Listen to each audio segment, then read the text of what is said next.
I'm Pete Wright. And I'm Andy Nelson. Welcome to the next reel when the movie ends. Our conversation begins. The big parade is over. I'll meet you in Berlin.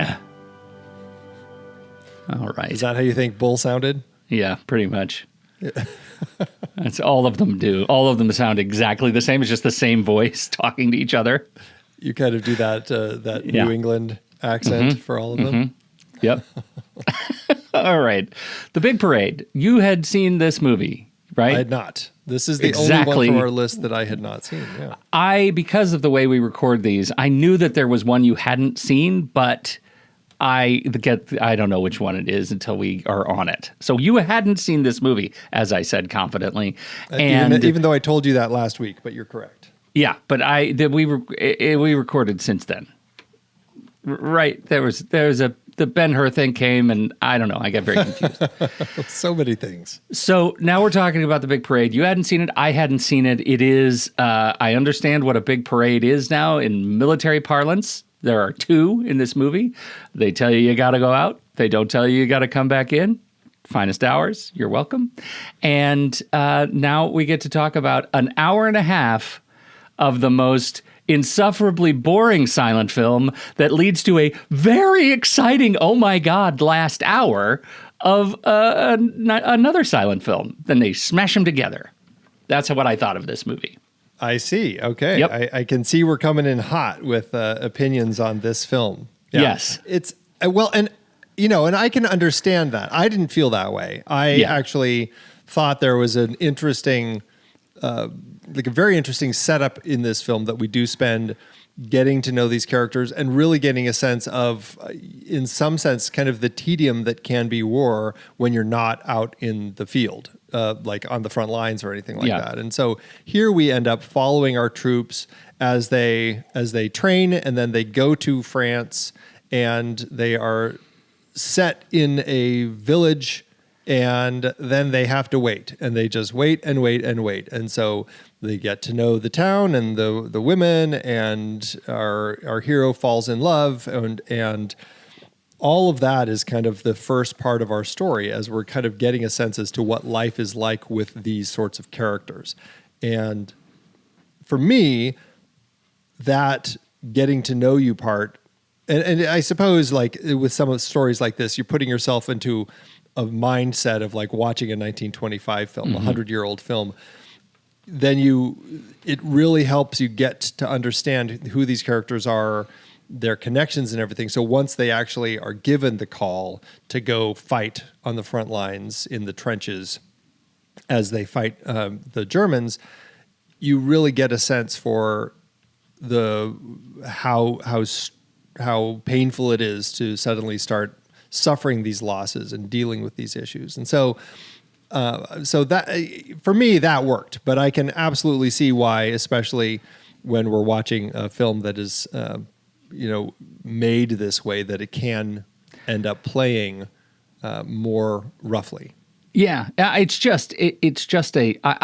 like the intention, and I feel like that is very much part of the story, but it is a lot of it. It's just a lot of it, and I didn't need quite so much of it. I do think there is some, it's fun to watch the way the family dynamic is portrayed before he even goes to war. The fact that he's sort of shamed into going to war because the girl at home says that she'll be more proud of him than ever once he signs up to go to war. And he's like, once he shows up in that outfit. That uniform. Right. Once he enlists. And so he enlists never thinking that he was going to enlist. He's from clearly a privileged family. His dad hates him because he's a layabout. And so mom is terrified of him actually signing up. Yes, terrified because they kiss too fondly on the mouth too often. Let me just tell you, no one kisses their mother that way. And that comes full circle at the end when she's cradling his head romantically. But I feel like it's just interesting to watch those relationships. And that part I loved. It was the stuff in France that became an exercise in comedy. and part of that is because of, to 2025 eyes, watching a 1925 movie, everything is a little bit funnier.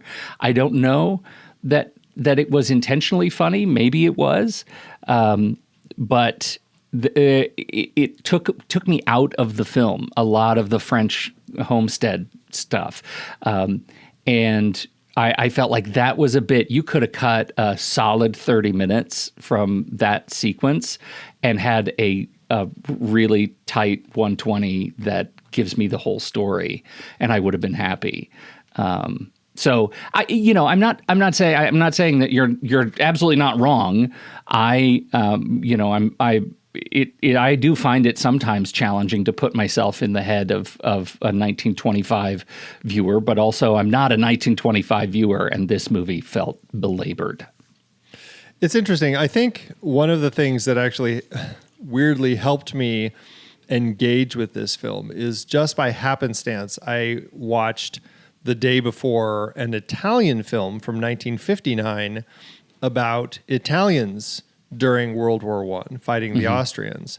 And it was a similar tone in that, like, there was a lot of levity in it. Now, it was more balanced throughout, of levity and the horrors of war, and the levity and the horrors of war, kind of like throughout. And honestly, I think that probably played for me a little better, kind of that way of having more of that balance throughout. And I think the Italians really find a great way to balance comedy and horror like that anyway. Yeah. It worked really well, but it immediately put me into this mindset of jumping into another World War I film and watching a film where I spend so much time with these characters and there's a lot of levity, and which ends up balancing with the horror. And so it really kind of put me in a mind space to be ready for this. And I thought that was actually interesting. And thinking about like the scope of, like, this film was made in 1925, and we're just past World War I for all of these people involved in the story.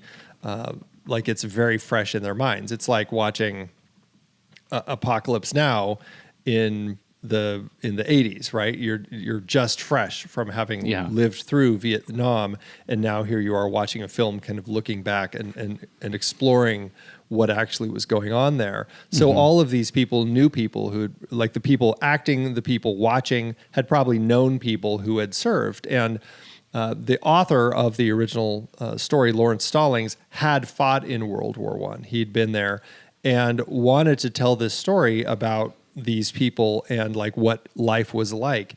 When they made the film, they brought in military divisions to help with the production. And these are people who had actually fought in the war, and they were reenacting battles that they had fought. And so it brought authenticity to the battle scenes and everything. And as they were filming, the King Vidor and his team would get stories from these privates and everything. And these stories ended up really becoming a big part of why they told the film that way. And I actually found a program of when this film came out in 1925. And like, there are some interesting, there's a whole interview with King Vidor in this. And I just want to read one part, because there's one character who I was like, this guy is nothing but a caricature. And it's Slim, played by Carl Dane, who's always chewing tobacco. Like, his lips are stained with the tobacco juice. Yeah. It's really, really revolting.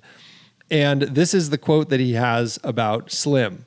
The extraordinary looks of Carl Dane in the role of Slim suggested to vets many incidents of actual front happenings. As soon as a Legionnaire saw Carl, he would laugh till the tears ran down his cheeks and recall some tale of a real leatherneck who looked and acted just like that. Slim is certainly a type. We built up his funny role out of the stories these vets told us. So while we're watching this again through, eyes that are 100 years after the fact, the people at the time like recognized everybody in this. Like, they saw friends, family, people that they knew in all of this. And so it really felt incredibly authentic. And so I think I appreciate all of that work that they went into telling these stories and making it feel real. Again, yes. Could they have probably shortened it? I think they probably could have. I would not want to lose the conversation about the frog, for sure. One of the funniest things in the entire film. But largely, I think, I don't know, I found it to be just an interesting window for me to look through to see what life was like in 1925, what looking back on this fresh war was like. Yeah, and I don't want to completely dismiss the experience on the farmstead for exactly that reason. I mean, the part of what makes the inclusion of that part of the story important to the whole story is that it documents, the massive, terribly prepared army that we sent to France, right, during a really pivotal part of the war. And the entire buildup is a dopamine response of patriotism that allowed, almost 3 million people to be drafted under selective service, and all of them, I don't want to say all of them, but a lot of them very enthusiastic, as propagandized in this movie. And they need that part of the movie before the real stuff begins of war, to pretend, to sort of cosplay as soldiers, right? Where all they're doing is walking around and sort of parading through the countryside without having anything really serious happen. You need that as part of the story, because that's part of growing up as a soldier in these stories. And I totally get that. And it's interesting, the piece that I don't need is so much of the flirtatious romance stuff, which I understand is also very big part of the story of U.S. military going abroad and having relationships and having, getting married and having children, and sometimes having children and not getting married and then coming home, and it's very, very serious. So all of that I understand, and I think is fascinating, the way this movie, says, and I really want to highlight what you were saying here. Like the U.S. entered the war in 1917, right? And this movie came out in 1925.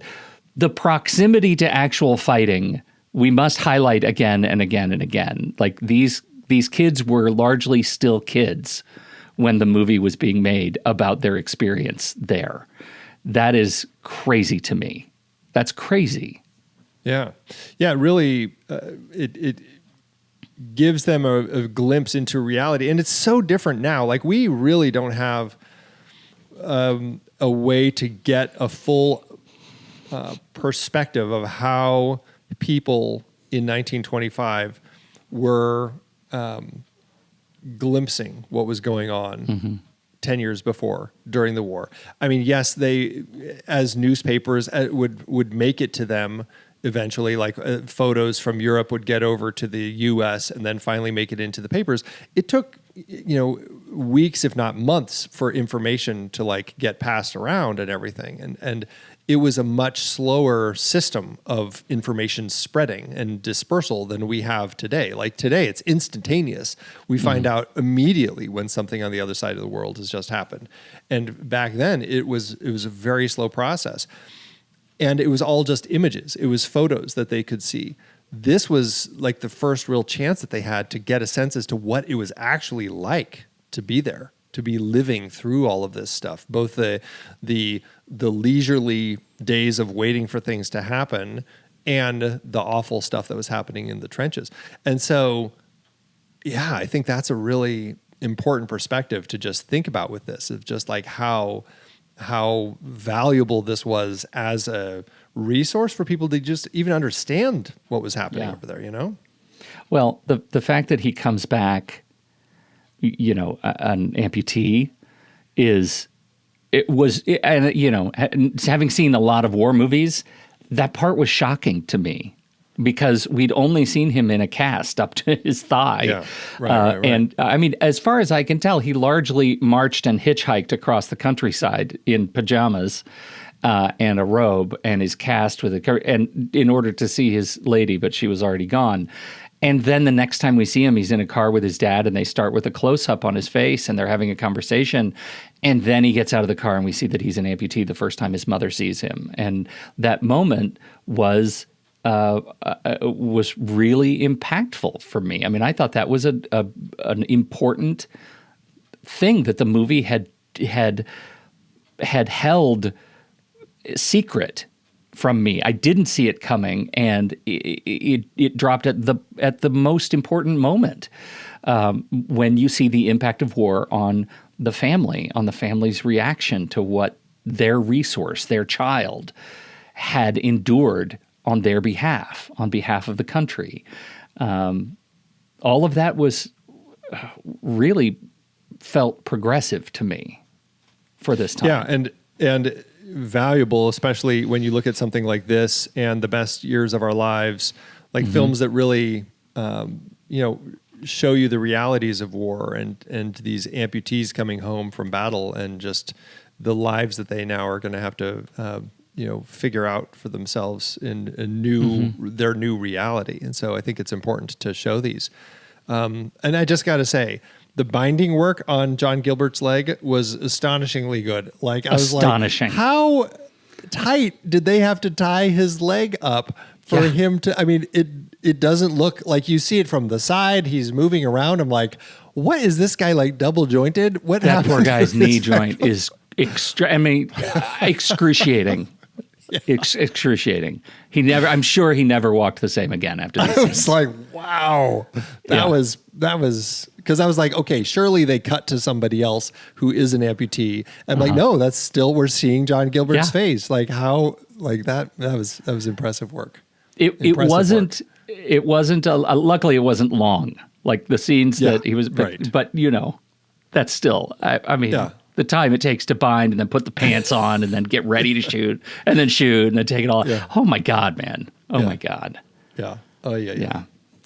Let's talk a little bit about, so you mentioned the family, and I think that's important because we certainly get a sense of John Gilbert's character, Jim, as this, very idle rich boy, right? He is, we meet him when he's getting shaved by their, I don't know, presumably not a slave. We'll just say their house servant. Yeah. And is getting a shave. And we also meet a few other people at the time. So we just go into just tunnel. Keep talking. Just keep talking. I'll figure it out. Okay. You work on that. Wow.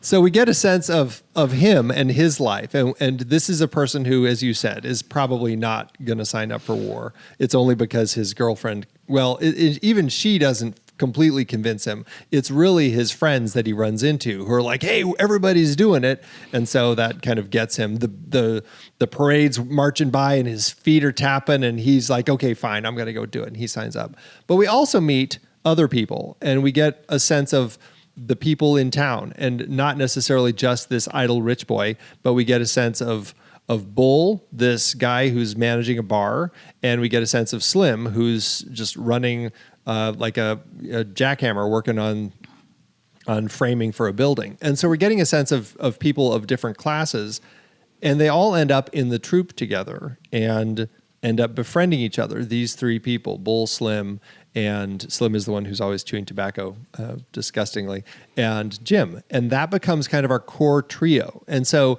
I think the family bit is very important, but I also want to talk about kind of like the bonding and the friendships that become kind of a key part of a military story. And here it is between Jim, Bull, and Slim. How does that story, kind of like the growth of that friendship and how it's portrayed over the course of the film, play for you? Back up for a second and let me ask you a question, because these faces came by pretty quickly. There's a part where there's the first big parade, but it's just a parade. It's not a big parade. It's the parade of all the people who are enlisting going down the main street. The town was ready for that enlistment notice, because as soon as that was in the paper, they have a parade going down the street. Yeah. I was like, wow, they're ready. Yeah, there's like business guys, teachers, and like everybody's just like, I'm done. And a car goes by in the parade. Jim pulls his car up to an intersection and just stops. Right, the parade blocks his path. The parade blocks his path, and he stops, and he stands up, and he's tapping his feet to the marching band, and the car goes by. The guys in that car were any of those guys Slim and Bull? No, he didn't meet them until right. He met them because they're training. Not his class. Yeah. Those were the other like rich guys, the rich kids from town that are all signing up, and so they convince him to go. Yes, because they yell, "We're all doing it." Yeah, we never see them again. We also, I don't think, ever really see Jim's car again, which, as far as we know, he just left at the intersection because he goes and gets in their car with them. I was laughing about that because that was pretty good. He doesn't even pull it into a spot. He just leaves it in the intersection and runs off to join the car. The lesser people will take care of it. That's right. Right. So that was okay. So yeah, we need a trio, right? And I think we have this trio that actually works perfectly because, we get to see how each of the different classes respond to struggle, right? We get to see how Slim does. We get to see how Jim does. We get to see how Bull does. We get, we get conversations, or we get sort of conversations. We get stories of rank and what rank means before the war, when rank is just patches, when they're putting patches on and taking them off for tiny infractions and misunderstandings, versus when it really matters, when they're in, stalemate trench warfare and witnessing massive, massive casualties of friends all around them. I think it's really it's important, like you say, in these movies, for that to be critical to the narrative, and I think this movie shows it off. Well, and in the scope of war films, I don't know if this was. I'm assuming this was one of the earliest World War I films. There may have been some other ones, but certainly one of the biggest at the time. And certainly one of the more prominent war pictures that had been made at the time. And I think it has become such just an expected part of what we see in war films, of the camaraderie that you build with your fellow soldiers in a war story. And so it's just like a part of it, that it's like, that's just how they play now. And so it's like over 100 years of watching war films, like this is such a critical part of what to expect in them, right? Of like finding those people you're going to get along with, maybe some people you're not going to get along with, but you're all end up working for the same side. And once you're out in the field, you're all there together to serve one purpose. And I think they play that really well. And I like watching this story of these three, how initially after Melisande is introduced, all three of them are pursuing her, and you've got kind of a little bit of a disgusting scene as the three of them are all vying for her attentions and keep grabbing her and touching her and stuff. I'm like, okay, 100 years ago, that's one of those things that you just have to really kind of like, doesn't play as well today. Yeah, didn't care for it. But I do like the way that we're following these characters, and just like the camaraderie and just the back and forth of things. Like I loved the little flipping or pulling a thing out of the hat to say who's gonna go get the barrel so that we can make ourselves a shower, and they pull Slim writes a thing on pieces of paper and puts them in a hat. Jim pulls it out, says, "I got it," and so he's like, "Okay, I have to go get it," and doesn't realize that Slim and Bull have already kind of like done this before, and all three of the pieces of paper all say, "I got it," but neither of them reveal that to Jim. Like, it played really well. Like, I loved those moments as we have this. And it all built to a really strong end when, as you said, as it came to rank, where Slim is like, I'm the ranking officer here between the three of them. They're all stuck in a shell hole out in the field in the middle of the night, and they've been ordered to try killing this machine gunner who's pinning everybody down. And Slim, they kind of do another little contest, but it's a chewing tobacco spitting contest. And of course, everybody knows Slim is going to win because he's really good. And he's just like, "Hey, I'm the commanding officer. I get to do what I think works best. And so he does that purposefully so that he goes out there and ends up getting killed as he's trying to do this. And so it plays. Which was incredible, by the way. The long march to death of Slim after he's shot for the first time. Right? Yeah. He just like keeps coming back until they do the helmet shot and the blood coming down his face. Right. They gruesome. Really, yeah. It was tough. I mean, it was, and I think that's what is important about these moments of getting to know these characters. As disgusting as Slim is, you do kind of grow a sense of fondness for him, so that once he's out there in the field dying, it's rough. And then you can see why Jim is so taken to anger when he comes across Slim and then just storms ahead and kills everybody. So it's it's tough. He has that rant, right? Who's fighting this war? Orders? Are orders fighting the war or men? Right? Right. Where he sort of comes undone was really really impactful. What a great moment. I think the last hour of this movie is some of the best just sort of war movie that I've seen. Like it's incredible. It really is powerful. The gassing and everything else that goes on, and his rant. And I think it plays so well. It's the one part that it's trickier in a silent film, but as we find out, Slim is laying out there in the field just moaning, and they are just left hearing him moan as he's slowly dying. And that's what kind of like drives Jim crazy. Jim and Bull are just like, but Jim especially is just like, I have to do something. And he breaks, and that's when he has to go out there. He and Bull finally go out there. And then Bull also ends up getting killed. Or not, he doesn't get killed, but he gets badly wounded. Or does he get killed? No, he gets killed. I think he gets killed because for a while I thought at the end, near the end, Jim is in the hospital and he wakes up and he's in gray flannel pajamas that I think have flowers on them. And I made a note of that. Maybe not flowers, but yeah.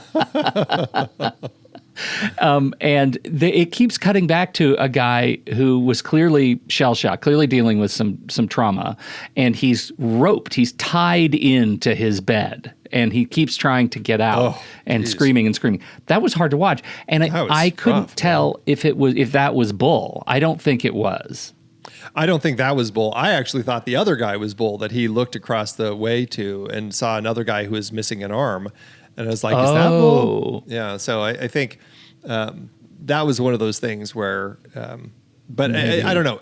I think that we both probably, the fact that Bull is laying there and is like, I'll see you in Berlin. Yeah. It's like, okay, that was a clear sign that he's going to die. And that's kind of just the tragic end of Bull. But right. Calling his shot. It was rough. And it plays, like all of that really plays. Yeah. Yeah. So now let's talk about the loves in Jim's life, because that's the other big part of this story. Initially, it is Justine. Did you? I think it's Justine. Justyn. I thought it was Justine. Yeah. I called her Justin for the duration of the movie, and then Kira saw the title and said, "Oh, so that's a funny way to spell Justine," and I said, yes, it is. Funny way to spell Justine. I saw that too, and I was like, Justin doesn't sound right. No. It is probably Justine, but it's very interesting spelling. Yeah. This is a story of a man who has a love at home, Justine, who is, again, as we said, kind of is the one who pushed him into doing this, or one of the many that nudged him into doing this. He's engaged to her. I want to get a sense of this. Did we have a sense of how much in love with her he was? Right. That was my central question, right? Yeah. That it felt like she was the boss of him, and he did things for her, not because he was in love, like necessarily in love with her. Maybe he thought he was in love with her. And, they had this weird dynamic about, I don't know. It just felt like she felt like a very domineering person in his life, and their relationship was not authentic, because the moment he goes to France and meets the farm girl, my first reaction was, thank God, let's move on from Justine. Right. Interesting. Yeah, I was not. I was not in it for Justine and Jim. They needed to move on from each other. Well, and she's not a good cook. She makes it. Well, I couldn't decide. Is the cake? Did she make it just a terrible cake, or was the joke that it had gotten stale because it took so long to get here? Yeah. Either way, they ate it, and that I think was statement in and of itself. Yeah, right. Yeah. That they split it, broke it over his knee. What a good joke. That was really funny. Yeah. I struggled with Justine also, and so, but it was one of those things where I'm like, I don't feel like it quite set enough up for me that Jim was like wavering, like it seemed like he was kind of fine because he's this idle guy. I just wanted a sense that it was just kind of a relationship of convenience or something, which may be more of a modern way to kind of include that. As it was, I think it plays okay. But then once he goes to France, like he's instantly has the hots for Melisande, this Renee Autoray's character who lives in this little village. Easy to fall for her. She's very beautiful. And but I was like, Jim, are you forgetting something? It's like, and then he got the letter from Justine and the picture, and was clearly distraught because of his new love for Melisande, and that he had to reckon with that there on the farm. But the relationship joke comes full circle and yet is unresolved, and here is where we get the payoff. He comes home supposedly to see his bride to be, Justine. As he's driving down the road with his dad, Mom's at home, opens the door to their house and sees Justine kissing the accountant. It's his brother. It's his brother. Oh, that was his brother? I thought that was Jim's like brother. The CPA. His brother is like an accountant at the firm. Okay. Like he works for dad at the firm, but that's his brother. I totally missed that. So she falls for his brother. Now, he gets home and everybody kind of hugs him, which is great, but it never comes out that she and his brother are together. And he lays down on his mom's lap and tells his mom, I found this French woman. And the mom, who now knows the entire story, says, oh, well, the only thing that matters is that you go to this French woman. Everything will be fine here. You need to go to the French woman. He never finds out that Justine has given him up for the brother. Yeah. Come on, Mom. Yeah. There probably could have been a little cleaning up with that, as far as like letting that revelation actually come out that this is what's going on. I did write in my notes, we've suddenly entered a soap opera here. Yes. Like soap opera territory with that whole thing. I was like, wow, okay, right. Just a quick way to get Justine out of the way. Let's have her fall in love with Harry. If you're going to give soap opera, I'm going to judge soap opera. And as a soap opera, this is incomplete. It is insufficient. No, it's not. You're right. It's not all there. And so it was really funny. And I will say, like, there were more laughs at the end than there really should have been with that whole bit.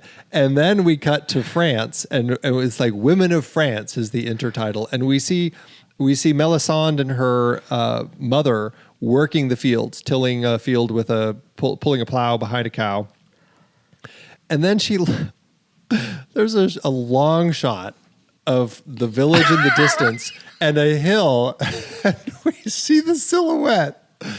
And it's you don't want to laugh, but it's really funny because it's one-legged Jim and his crutches in silhouette in a very long shot. He's this tiny little dot just like working his way across the very, very tippy top of the hill. It's like a Python shot.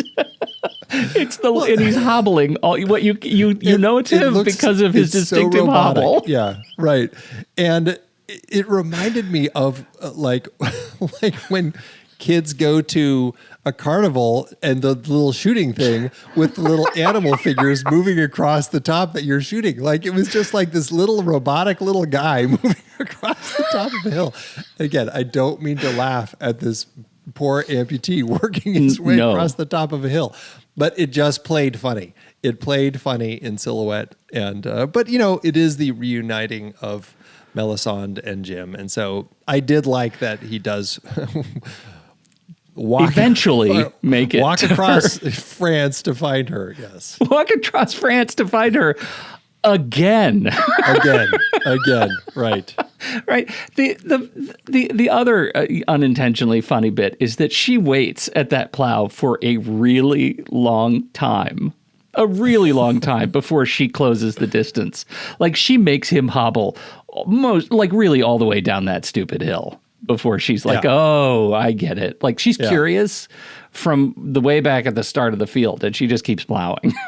Well, but did you see what she had to go through? Like, she's like, I'm not going to go until he's closer because I have to scramble down an entire like hill of like rocks and boulders just to get down to the road. It's like, this is what they go through just to go plow this field? Like, they have to get through this. I mean, I get it. It's post-war. The earth is torn up, but they picked like the worst and hardest place to actually go plow. It was funny because like they never gave us any context. They showed us that she's in a field in a medium shot, and they show the hill at a shot from a great distance, but they never at any point show us what's between that road until she has to do some bouldering to get to it. Like, they may as well have thrown a river in that she also had to like swim across. River and oh my God, what is this lava field? Sharks? Are there really sharks here? Quite a bit of work. Oh my goodness. Yeah, she has to fight a bear. Like, it's just a lot.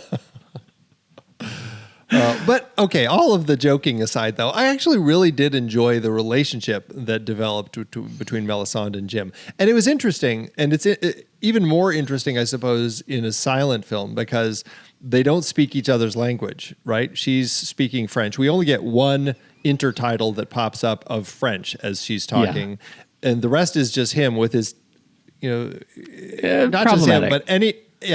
Yeah. Jim, Bull, Slim. Anytime they're parlez-vous, like France, it's just like it's all written out in phonetically, kind of on the intertitles, and it's very funny, I suppose. But yeah, you're getting the sense that these are people who, I mean, they've got their little dictionary, but you don't really get a sense that he's working to improve on his French or she's working to improve on his English. They just seem the entire time to just always be unable to actually effectively communicate. Yeah. Because it's the language of love. It's the language of love. That's right. Yeah. But I do enjoy their love story, and I like the fact that she brings him into the house when everybody's over there. Like, they say that there's this weekly or monthly, I can't remember how often, but this thing that they do where all the letters that have come in, from the French families, they all meet in Melisandre's mother's house, and they read the letters out loud so everyone can kind of find out what's going on with people that they know.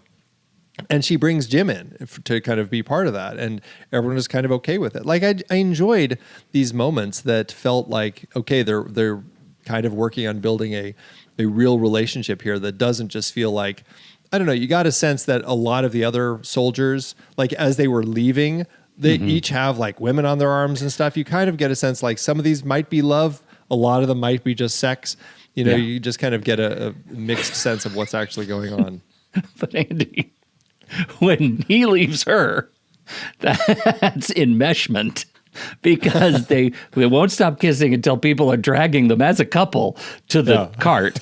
And then when he finally gets up in the cart, she's hanging on him and being dragged through the mud. And then she stands up and is waving to him, and he just starts taking off stuff and throwing it at her to the point where she has a necklace, like a locket, and a shoe. Holding his shoe to her chest. I mean, I know it's supposed to be romantic. I was dying at that bit. Yeah, it was pretty funny. It felt like the jerk. It felt like in a moment she's going to pick up a lamp and a phone book, and all I need is this lamp. The fact that she grabbed onto the chain and was dragging behind the truck, that for me, I was like, wow, okay. We might have gone a little too far with this thing here. But it allowed for moments. Like after everybody leaves, there's this beautiful shot of her as this last person standing in this wide shot of this empty road. Like there were some moments that made it actually play. And I felt the connection between the two of them. And I guess that's one of the things that I thought was important, is building a sense of this actual growing fondness and this love that these two have for each other. Sure. Yeah. It happens. It goes from playing a little bit hard to get flirtatious to I'm being dragged through the mud by your truck pretty quickly. Like that's a hard turn, but I get it. Like I definitely get it. Yeah. Yeah. No, it is pretty funny. Yeah. So that's kind of a sense of the story. And then, so we get all of that. And then we talked about the war bit. Any other bits that you want to talk about that really stand out? Any moments of the war specifically, or the marching? A lot of big parade marching as they're going to and from the field. There is a lot of marching. There are some sequences of impeccably used tint once we get to the actual war. I mean, the way they color night and some of the graphic fighting, a lot of soldiers marching by kind of in a really dramatic fashion. But there is one sequence that I thought was kind of horrifying, just as an example of how we wage war, where the entire platoon, I don't know, battalion, whoever, whatever they call their ranks, are spread out marching into a wood. And in the woods are the opposing forces, and they're all camouflaged. And snipers, snipers, and they're camouflaged poorly. In some cases, once you see one, you see them all. But the way that was shot, the way the snipers are just shooting our friendlies, I thought was captured in a truly horrifying way. The act that it just felt like we were doing nothing. We, the American forces, were doing nothing to prevent themselves from being shot. It felt like when you look at the Revolutionary War and the colonials who, we're going to fight from the trees. We saw the Patriot. We want to fight how Mel Brooks fought, while the British are fighting in their bright red coats in the middle of a field. You know what I mean? That's what it felt like a little bit to me. Like it was, we're gonna just make this a really obvious and difficult thing to watch as the Allies get mowed down. And ultimately, there weren't that many snipers, but it was a powerful sequence. That was a fantastic sequence, because we're seeing it from the perspective of the side of the Germans looking forward at our troops. And often it's specifically Jim, Slim, and Bull and other people. And we're watching them just kind of on the slow march forward. And then as you're talking about, like, people behind them just drop, like one guy drops. And then we cut to another shot and people are walking and it's just quiet. You just see people fall, getting hit. And it's really like haunting, like the way that plays. It really kind of, it hit me quite a bit too. And just, I loved the way that King Vidor chose to construct that, as you said. It was very impactful, and it worked in just really haunting ways of showing what that reality was like. We have to keep marching forward knowing that people are getting shot and picked off, and we just have to keep our eyes open and hope we can spot these guys before other people get killed. And it's pretty rough. Yeah. They did get one early on who was high in a tree, and then it was none for a long time, and just watch their people get shot. Yeah, right.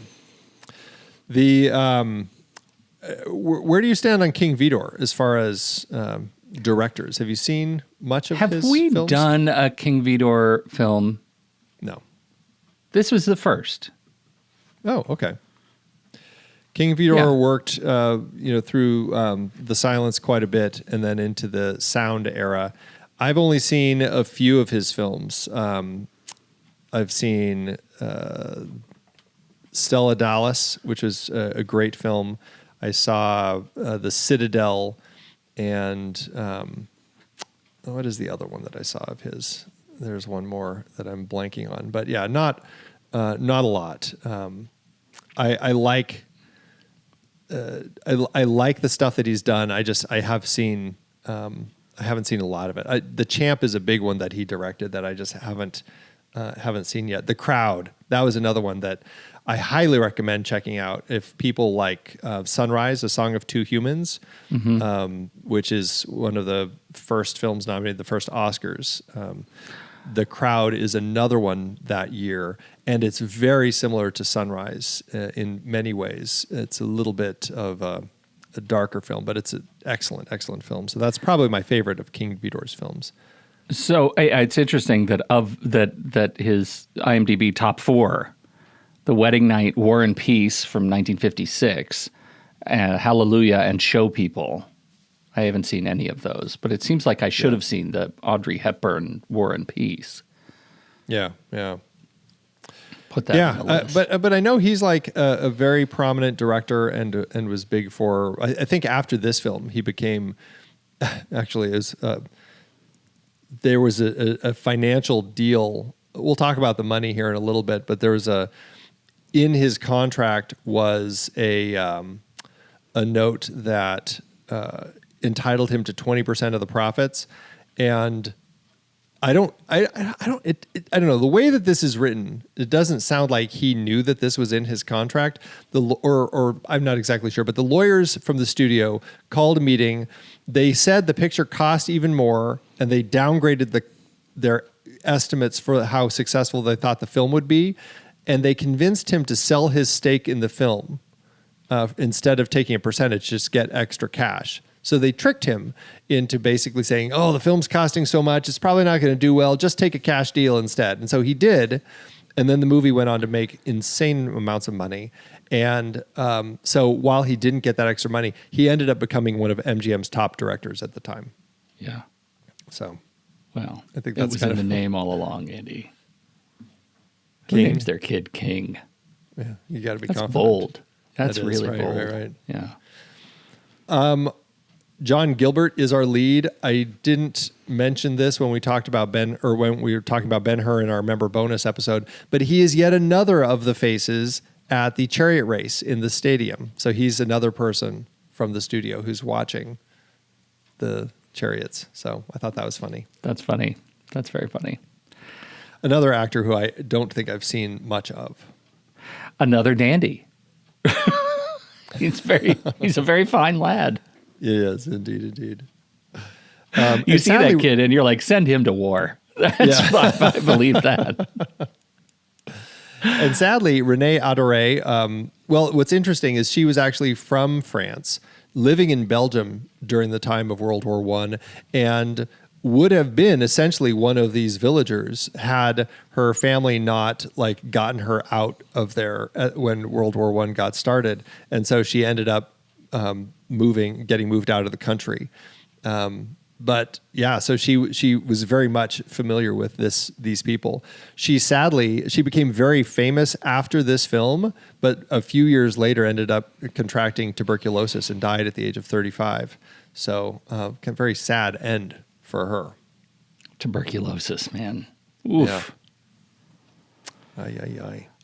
But yeah, I liked her very much. I think she's great. Hard not to imagine her as a dark witch, because every time I hear Melisande, I hear Melisande from Game of Thrones. That's really funny. That's where I go. So kept waiting for her to do something really bad. Yeah, that is funny. Mm-hmm.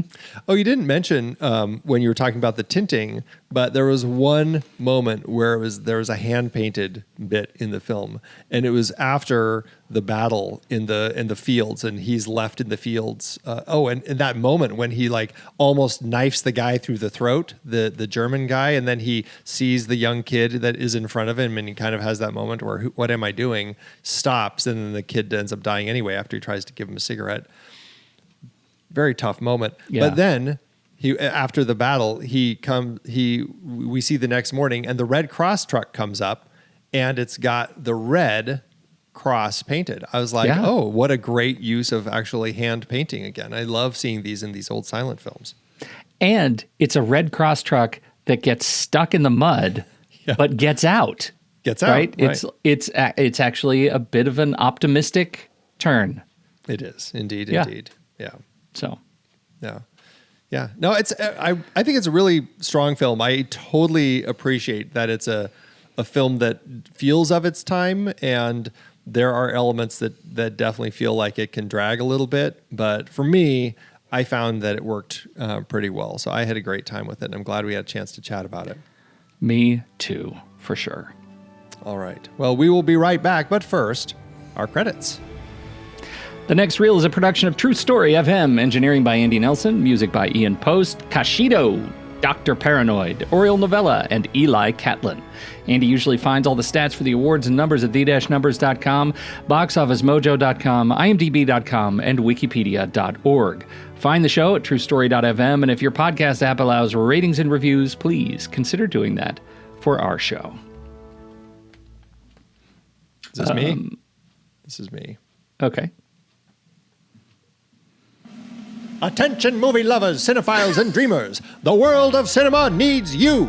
The forces of mediocrity and unoriginality threaten to extinguish the light of true artistry in film. But there is hope. There is a place where the brave and passionate can gather to defend the honor of cinema. Letterboxd. Letterboxd is a rallying cry for those who believe in the power of movies. It's a community of warriors ready to fight for the films that matter, to celebrate the films that have shaped our lives, and to discover new masterpieces. By joining Letterboxd, you are enlisting in the greatest cause of our time. And now, we are offering you a chance to join the ranks of the elite. Head over to thenextreel.com/letterboxd or sign up directly on Letterboxd and use the code NEXTREEL to receive a 20% discount on your membership. This code works for both new recruits and seasoned veterans. With a Letterboxd Pro or Patron membership, you'll be fully equipped to take on the enemies of art with features like ad-free browsing, personalized stats, and streaming service notifications. So, brave movie lover, will you answer the call? Will you join us on the front lines of film, ready to defend the honor of cinema? Visit thenextreel.com/letterboxd or sign up on Letterboxd now with the code NEXTREEL and let the battle begin. The fate of film rests in your hands. Enlist now. The future of cinema depends on it. So I see we're ad twins this week.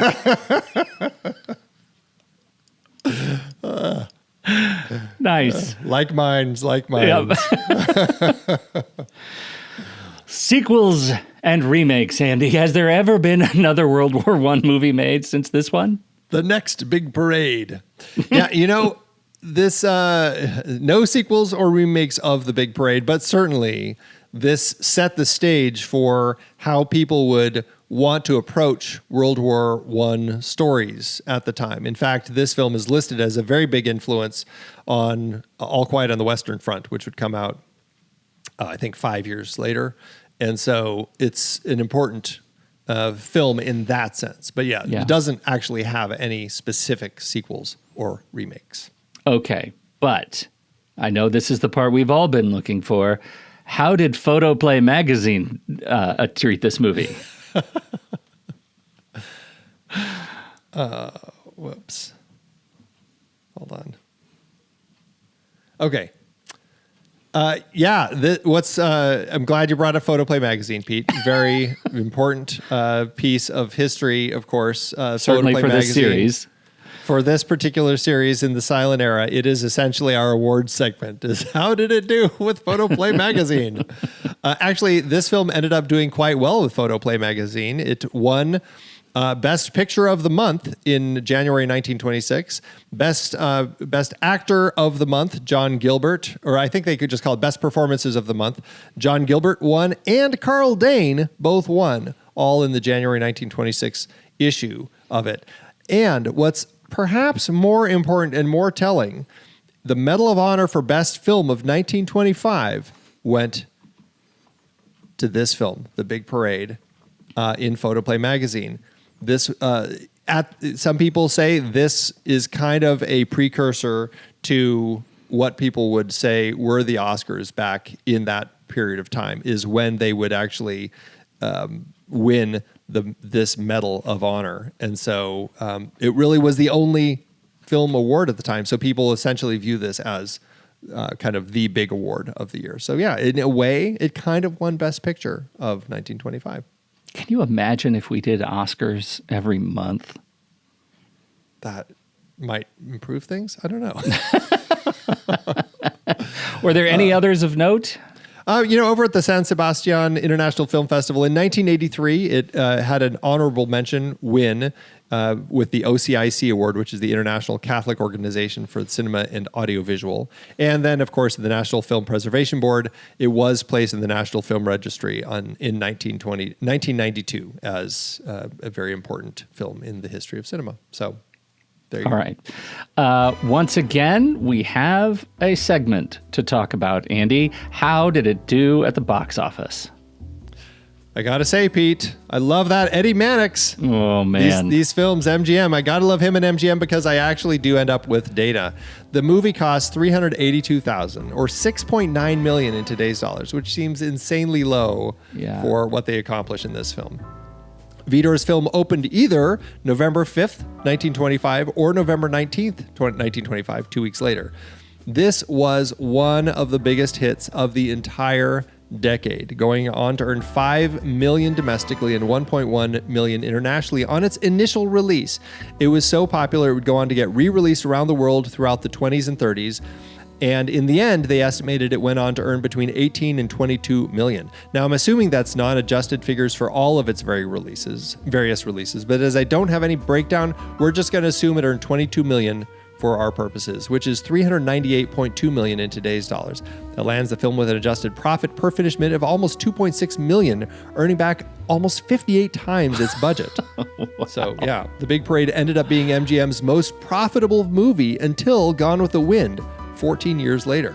It's also sometimes proclaimed to be the most profitable film of the entire silent era, though people still argue about whether it's this or The Birth of the Nation actually taking that record. Since data is so weak, it's just one of those things we'll never really know. Regardless, this was a massive success. That is crazy. Crazy for a movie with such a boring first hour. But again, remember, people at the time really felt like they were watching people that they knew. And so you can see why this film would play so well at the time. Yeah, crazy. Well, I'm really glad to get it under my belt and get it in my catalog. Worth talking about for sure. I think it's definitely an interesting glimpse into World War I. That, I think it's a valuable, when you're trying to look at World War I, like this, I think is a valuable glimpse into it to understand how people so close to that war, people who could have been in the war, were now making this film, telling this story. And so I think that's just a valuable thing to think about when you're looking at this. So I really liked it. I had a great time with it, and I'm glad to have added this to the list of films that I have seen. Me too. All right. Well, that is it for today's conversation. Next week, we are looking at Rupert Julian's 1925 film, The Phantom of the Opera. We'll be right back for our ratings. Now, one thing that we didn't bring up at all, Pete, just real quick, this film, the only existing version, well, I shouldn't say the only existing version, the only version that we have access to right now is the 1930. They lost the 1925 version. They re-released it in 1930 with a score that had synchronized sound effects. And so, but that audio, they have not released. They found it, but they haven't released it. The only way we can watch the movie right now is a 1980s new score by, I think, Carl Davis with, again, synchronized sound effects and such. And I think that he took the theme, the Melisande theme, and integrated it into his score. But otherwise, it's not. It's like we're seeing this 1980s score of the picture, which is really strange because they found the score, but they've just not released it. For some strange reason. Yeah. Yeah. Okay. Little thing to know. Are you ready for me? I'm ready for you. Attention, film lovers! A mighty call has gone out across this great land of ours, and it calls you to action. The next real family of film podcasts is assembling a brave and noble company, listeners who believe in the power of cinema, the joy of conversation, and the solemn duty of supporting the shows they love. And now is the hour to step forward. For only $5 a month, or $55 a year, you can join the proud ranks of our membership forces. As a valued supporter, you'll march at the front of the column with ad-free episodes, early releases, members-only bonus shows, live streams, and access to our bustling community on Discord, where spirits are high and camaraderie is strong. Let no one say you stood idle when the cause needed you. Your contribution keeps our microphone steady, our episodes flowing, and our cinematic mission alive for listeners everywhere. So don your virtual uniform, straighten your cap, and answer the call. Visit truestory.fm/join and enlist today. The Next Reel family. For cinema, for conversation, for us all. Okay, I think our work is done here. I think we covered all of it. That was really funny. Oh, gosh. Letterboxd. Andy, letterboxd.com/the next reel. That's where you can find all of our reviews and our hearts and our stars. What are you going to do for the big parade? I, again, really liked this film. It worked well for me. I'm going to say 4 stars and a heart. Okay. Okay. I mean, I definitely am giving it a heart. The question was 3 or 4 stars, and I think I'm going to give it 4 stars because... Wow, okay. Yeah. I mean, that last hour is why you show up for this movie. It's... For me. It's impeccable. And it's incredible. So... Yeah. I also was like... There's a moment when they realize that they're launching gas and they have to put on their masks.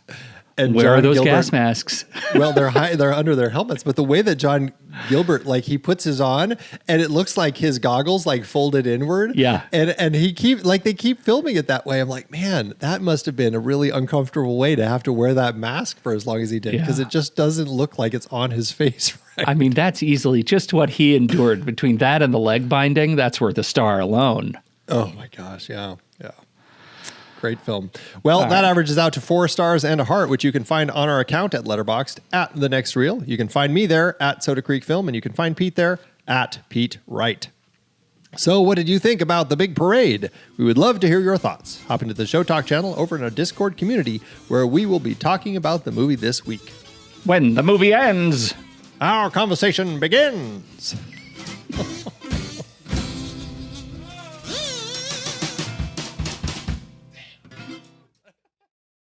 Letterboxd giveth Andrew.